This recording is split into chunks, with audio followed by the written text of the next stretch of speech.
சக்தி பராசக்தி இந்த முழக்கம் திருச்சியே அதிர வைக்கிற அளவுக்கு ஒலிச்சிட்டு இருந்துச்சு. பல லட்சம் பக்தர்கள், பிரம்மாண்டமான தேர், சமயபுரம் மாரியம்மன் கோயில் தேரோட்டம் எவ்வளவு விமர்சையா நடந்ததுன்னு தெரியுமா? வாங்க பார்க்கலாம். திருச்சி மாவட்டத்தோட ரொம்பவே விசேஷமான சமயபுரம் மாரியம்மன் கோயில்ல வருஷம் மாசி பங்குனி சித்திரை மாசத்துல எல்லாம் திருவிழாக்கள் களை கட்டும். அந்த வரிசையில இந்த வருஷத்துக்கான சித்திரை தேரோட்டம் ஏப்ரல் 14 பக்தி பரவசத்தோட நடந்துச்சு. இந்த திருவிழா கடந்த 5ஆம் தேதி கொடியேற்றத்தோடு ஆரம்பிச்சது. தினமும் அம்மன் வெவ்வேறு வாகனங்கள்ல வீதி உலா வந்து பக்தர்களுக்கு அருள் பாலிச்சாங்க. ஆனா ஏப்ரல் 14 அன்னைக்கு நடந்த அந்த தேரோட்டம் தான் விழாவோட சிகரம். பாத்தீங்கன்னா ஏப்ரல் 14 காலையில 9 மணிக்கு அம்மன் உற்சவர் சிலையா கோவிலை விட்டு புறப்பட்டு 9:30 மணிக்கு பிரம்மாண்டமான தேரில் எழுந்தருளினார். சரியா 11:15 மணிக்கு ஓம் சக்தி பராசக்தி அப்படிங்கிற முழக்கத்தோட ஆயிரக்கணக்கான பக்தர்கள் தேரை வடம் பிடிச்சு இழுத்தாங்க. கிழக்கு, தெற்கு, மேற்கு மற்றும் வடக்கு வீதிகள் வழியா மெதுவா அசைந்து வந்த தேர் மாலை 4:30 மணிக்கு நிலையை அடைஞ்சிச்சு. அம்மா தரிசனம் பார்க்க வந்த பக்தர்களுக்கு எந்த குறையும் இருக்க கூடாதுன்னு சமயபுரம் வர 4 திசைகள்லயும்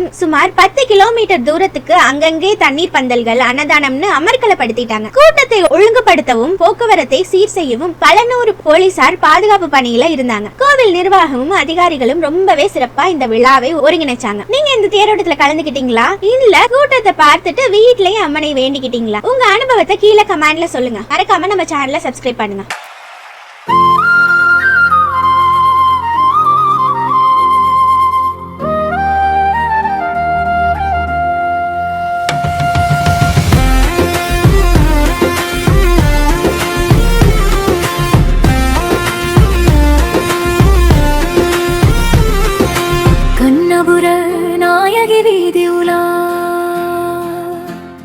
கண்ணில் விழும் அருள் ஒளி, தேரோட்டம் வரும் நேரம் தேவர்கள் கூட பார்க்கிறார்கள்.